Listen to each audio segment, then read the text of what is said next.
आपने बताया हम होली भी खेलते थे, दिवाली भी खेलते थे, तो चलिए आज आप मंच से हम सब आपके लिए ताली बजाएंगे। आप ये बोलिए कि मुसलमानों को दीपावली में, होली में शिरकत करनी चाहिए, होली खेलनी चाहिए, भारत माता की जय बोलना चाहिए, वंदे मातरम गाना चाहिए, तभी देश सुपर पावर बनेगा। सुपर पावर बनाने की पूरी जिम्मेदारी हिंदुओं को ना दीजिए, खुद भी ले लीजिए। चलिए बोलिए, हम सब सुनने को बेकरार हैं। देखिए रिजवान साहब, आप तो देश के टुकड़े टुकड़े कराना चाहते हैं, क्योंकि आपकी भाषा, आपकी बात, आपका अंदाज दो लोगों को बांटने का है। चलो भाई देखो अब मैं क्या करता हूँ। इसका हज़े खान साहब, एक तो क्या जरूरत है वहां जाने की, जिस पर वो प्रश्न उठा रहे हैं कि भाई अगर आपके धर्म के हिसाब से महिलाओं को बुर्के में ही रहना चाहिए, तो फिर वहां जहां जो महिलाएं आराम से स्वच्छंद रूप से अपना पर्व और त्योहार मना रही हैं, वहां मुस्लिम युवकों का क्या काम, और ये नुमाइश कैसे हो गई जैसा वो कह रहे हैं?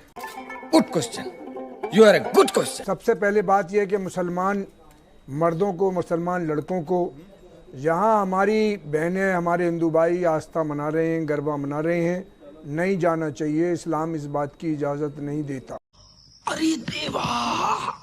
नंबर 2 बात यह कि हमारे मुल्क में 70 साल से गरबा, ईद, होली, दिवाली, मिलन सारे हो रहे हैं और सारे लोग एक दूसरी जगह जाया करते थे, लेकिन पिछले 8 सालों से हमारे देश का माहौल ऐसा बनाया जा रहा है कि तू हिंदू है, तू मुसलमान है।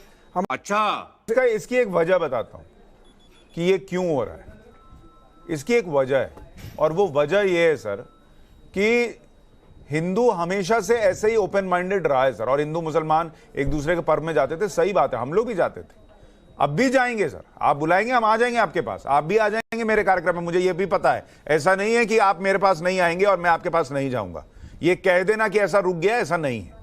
लेकिन एक अवेयरनेस हिंदू में ये जगी है, या आप कहिए कि उसकी सोच ये हो रही है कि जब आप एक तरफ ऐसा दिखता है कि धर्म को लेकर बहुत कट्टरता है, मेरे धर्म के बारे में अगर ऐसा बोल दिया तो काट देंगे, मार देंगे, बर्दाश्त नहीं करेंगे, ये नहीं सहेंगे, ये बात है।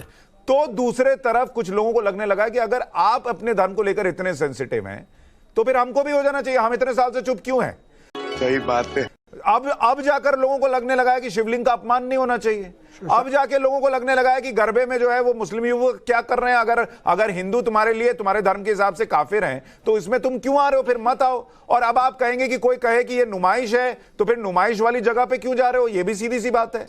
बात तो सही है। कि अगर हिंदुस्तान को दुनिया में सुपर पावर बनाना है सुशांत जी, तो देश के हिंदू और मुसलमानों को एक साथ चलना होगा और कांधे से कांधा मिलाना होगा। मैं एक बात और आपको बता दूं कि अगर जिस दिन हिंदुस्तान का हिंदू और मुसलमान बट गया तो हिंदुस्तान आगरे का जूते का कारोबार खत्म हो जाएगा। वाह क्या एक्टिंग कर रहा है। फिरोजाबाद की जो स्वाग नगरी है, स्वाग नगरी कहलाती है फिरोजाबाद, जहाँ चूड़ियां तैयार की जाती हैं और औरतों का वो स्वाग होती है चूड़ी, जिसका 1 मिनट मुझे वहां पर 95% लेबर मुसलमान और वहां 95% फैक्ट्री ओनर हिंदू।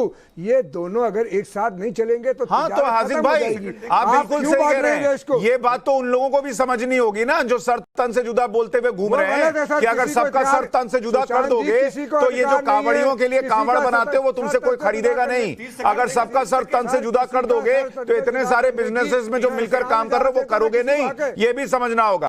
हाजी हसन साहब ने बड़ी अच्छी बात कही। उन्होंने ये भी बताया कि मुसलमानों ने हिंदुओं को कहां ईदगाह दिया, क्या क्या दिया, और साथ में उन्होंने ये भी बताया कि क्या क्या व्यापार बंद हो जाएंगे अगर हिंदू मुसलमान बढ़ गए। तो हाजी साहब अगली बाइट में ये भी बता दीजिएगा कि देश के मुसलमानों को हिंदुओं ने क्या क्या दिया, और ये भी बता दीजिएगा कि अगर हिंदू मुसलमान बढ़ गए तो मुसलमान कैसे भूखा मर जाएगा, ये भी बता दीजिएगा।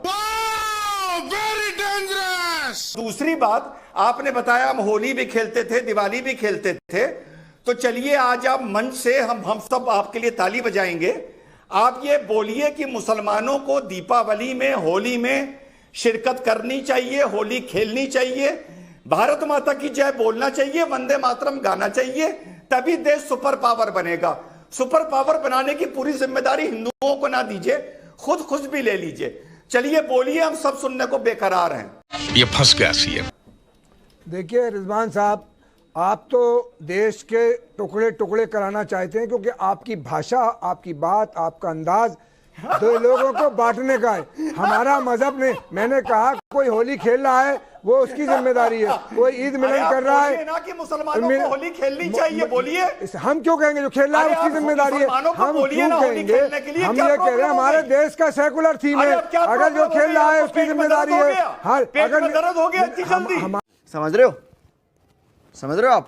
अरे कोई दर्द नहीं है, आप नफरत बांट रहे हो, आपके अंदर नफरत है, आपके अंदर अगर बगावत है, अगर धर्म से भी बगावत है और मुल्क से, तो हमारा बोलिए भारत माता की जय बोलिए, वंदे मातरम गाइए, होली बनाइए, दीपावली बनाइए, बोलिए। वंदे मातरम को दुनिया में आज ए.आर. रहमान ने जन्माया है, आज ए.आर. रहमान ने पूरी दुनिया में वो मुसलमान।